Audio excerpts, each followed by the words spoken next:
There's no way. Tapos na tayo sa kalahati ng season. Yep. Already halfway through. Pero, especially like for the last 2 weeks of the first half of the season, parang ang tagal. There were so many full-on 3-game series, but despite all of that, and there are some days na parang pinag-usapan natin, parang haba ng araw na to, this day feels so long. Suddenly, here we are, halfway through the season, and it's unbelievable.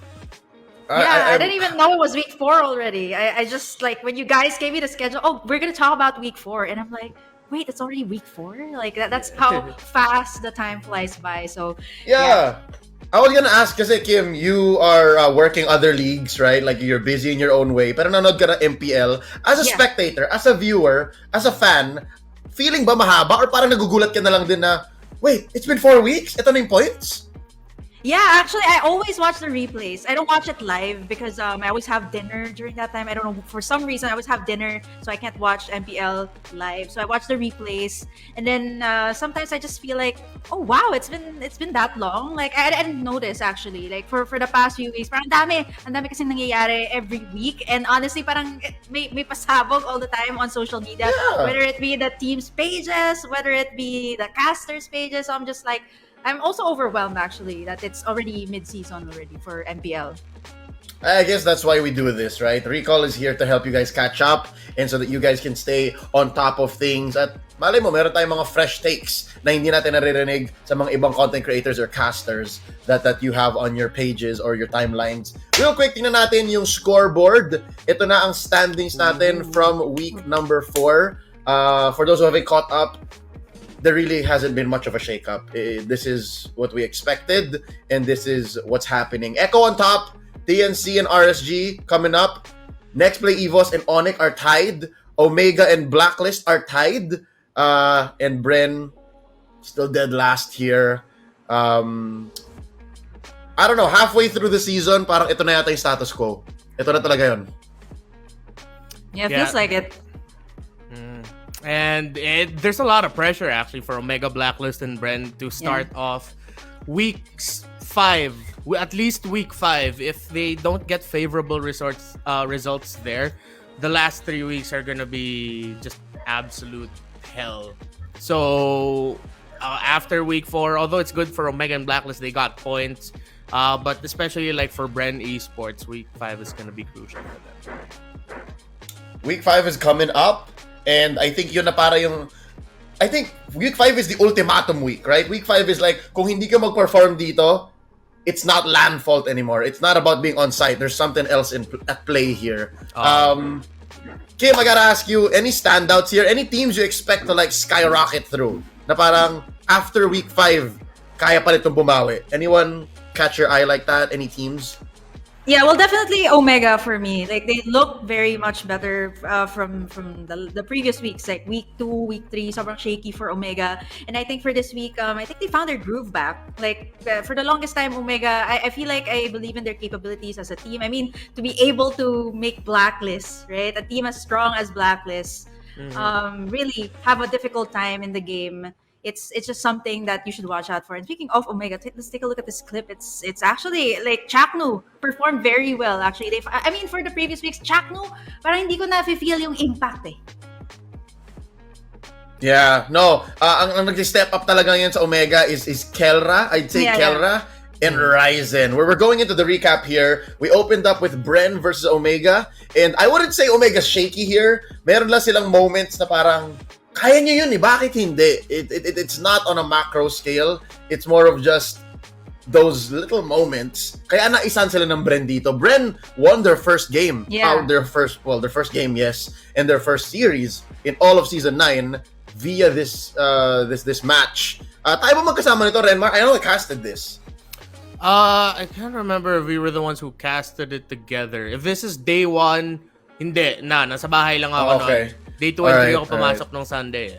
Alright, this was a roller coaster of emotions, dude. Like, I was casting it and I didn't know how to feel. Parang, mananalo ba? Yeah, especially like after game number 2. Kasi it was Bren who took game 1. Then game 2, parang it looked like super dominant Omega. What suddenly happened to Bren after that strong game 1. And but then eventually Bren was able to run away with it. And as much as we really don't like playing favorites, it's good to see Bren finally get that win. Kasi matagal na nila hinanap yung panalo na yan. We know how they've been struggling this season, and they didn't want to end the first half of the season without getting a single win, and they got it. But for the Omega fans there, it's actually also good that at least Omega was able to get a point. Every single point matters at this point. Yeah, mahirap. Kim, you were saying, ito yung... Yeah, wala lang. I was just thinking this was it for Bren Esports, right? Like last week, this was the first time actually they put out this second team. Tama ba ako? Second team of Bren Esports. Yung rhyming names pa, si Jome, si Stone, Lusty, and Pandora. Actually, it's so nice to see them here. And for me, I think it's a great start for them. I feel like, alam mo yung Bren Esports, parang, that's why din sabi nga sa akin, bakit yan yung grade na binigay sa Bren Esports? It's because I feel like the season's not yet over. Like, I still feel like they have a lot to put out. Yeah, especially with how crazy their draft is. We'll talk more about Bren later. Let's go into the second series of day one. Ito yung hindi natin in-expect. Grand finals ang performance nito. Onyx versus Echo. It was a 2-1. Who'da thunk? Echo suffered their first series lost. Napadugo sila ng TNC dati, pero ngayon, tinalo na sila. Rekta ng Onyx Philippines. I have to confess, I've only watched the highlights, and I watched it day 2 na mismo. Kasi maaga ako umalis nun. I had a family affair. Moonton, Mineski, nagpaalam ako sa lahat, like, guys, minsan lang humingi yung pamilya ko ng time. So I left. As soon as I was done with Bren Omega, umalis agad ako.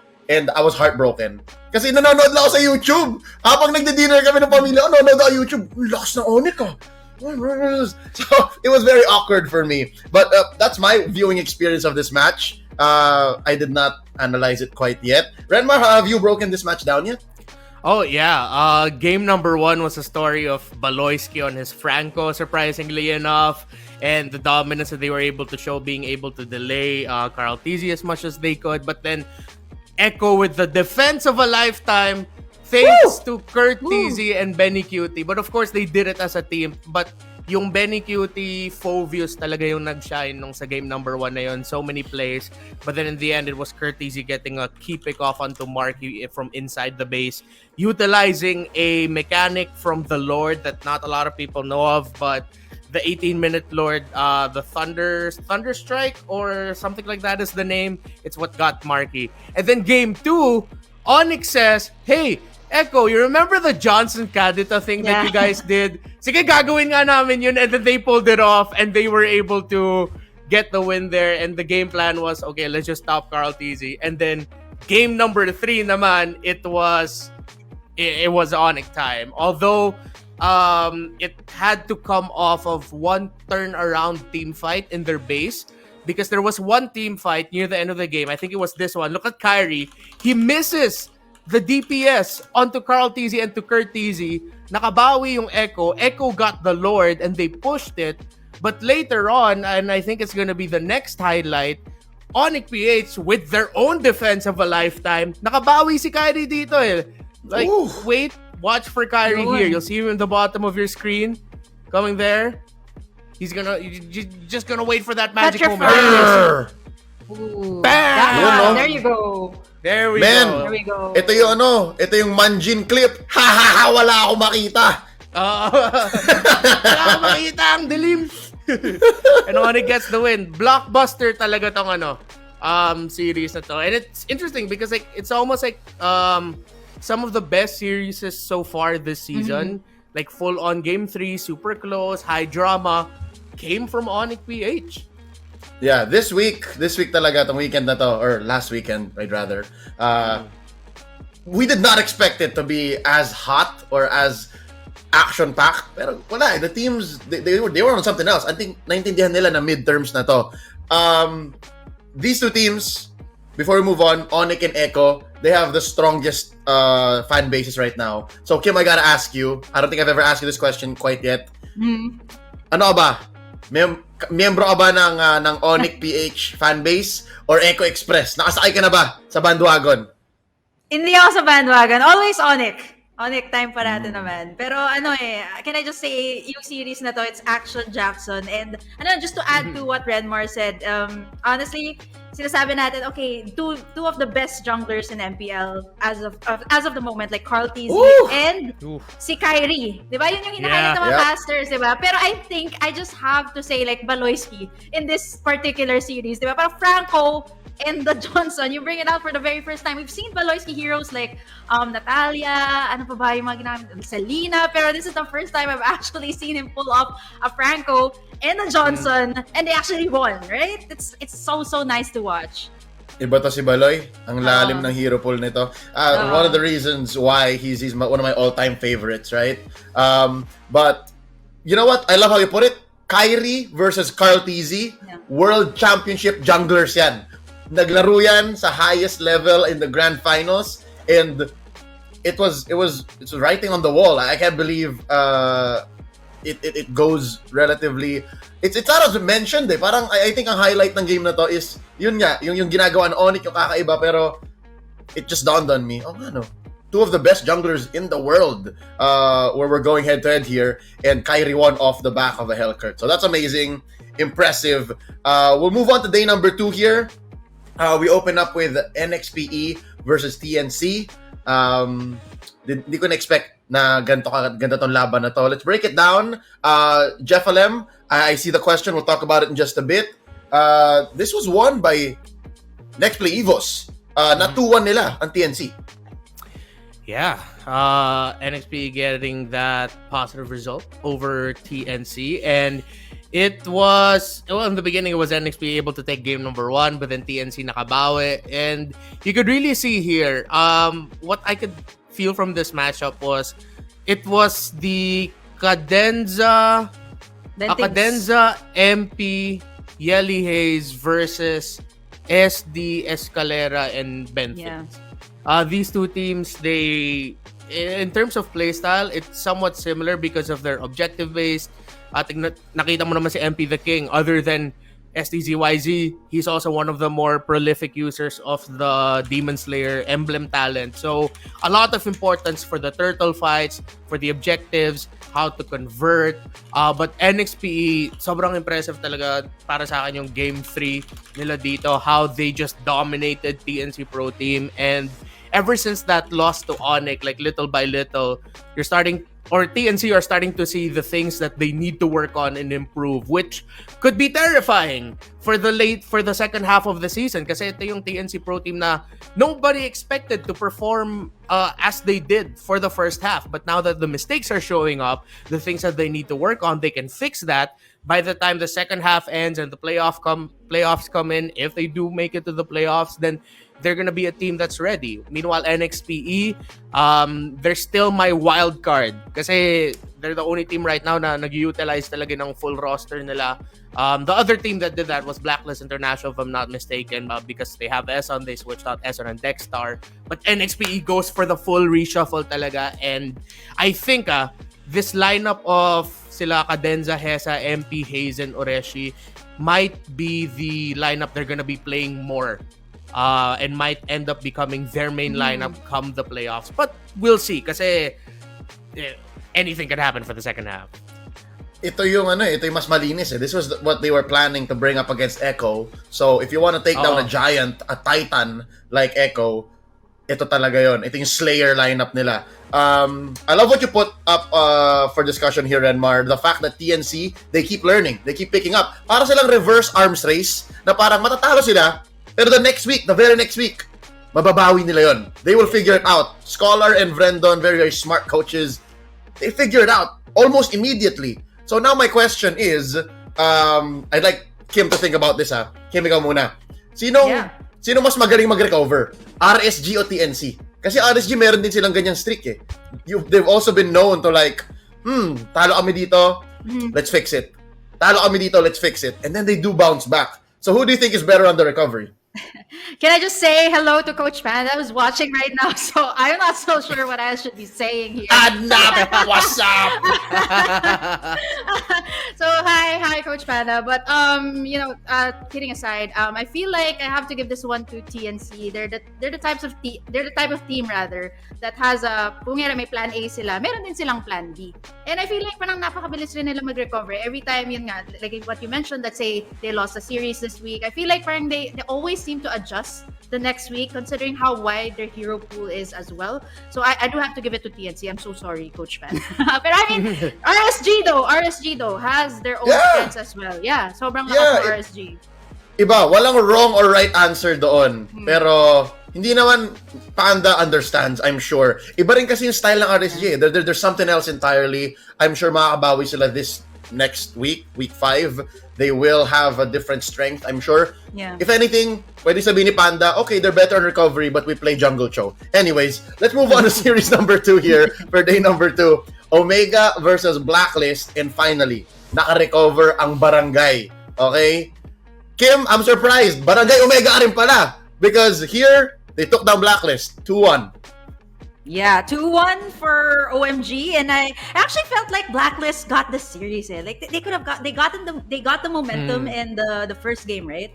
So I think that was the time I also saw like on social media, like Kelra and Oheb were also like posting selfies together. So I think it was also a battle of it's nice to actually see them come together. But I think in this particular series, it was just OMG. I think they were just more prepared, and I think in terms of their lineup, Kelra. What you mentioned, Leo, earlier on, like sobrang nag-step up talaga si Kelra this week for me.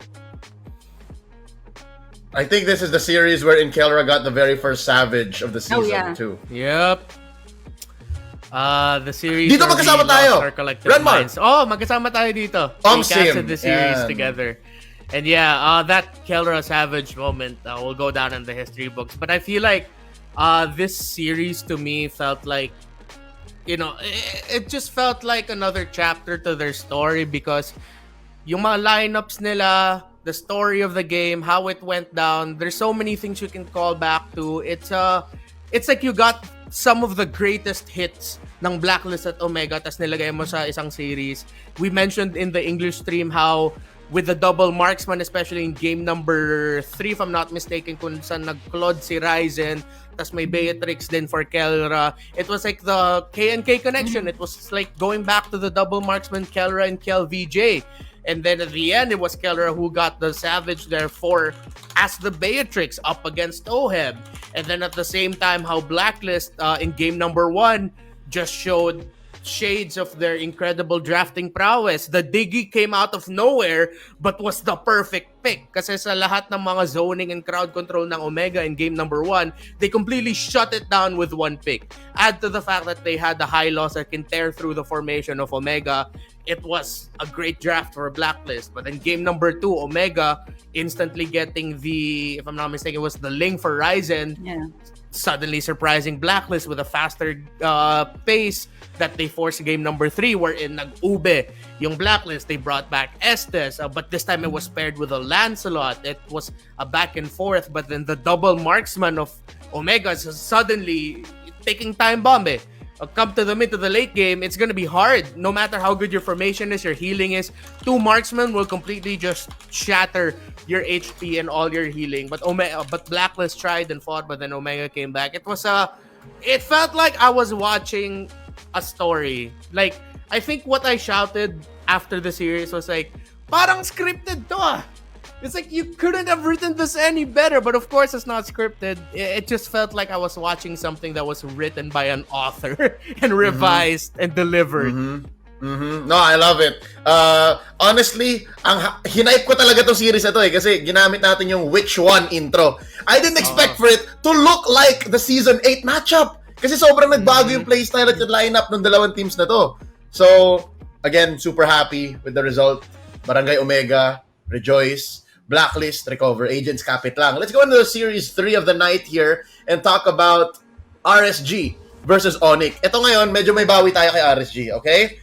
We did say that TNC is better on the recovery, but how about RSG just freaking taking down the Titan Slayers? Onyx, the previous night, just beat Echo. Tapos bilang gagantuhin ng RSG. RSG figured out how to beat Johnson Cadita. Paano yun? Paano nangyari yun? Well, I can tell you, Franco Nilight. Well, that's... Yeah. There you go. It's so good, man. though. It's so good. 2-1, pero at some point, kita mo na parang gets mo na RSG means business.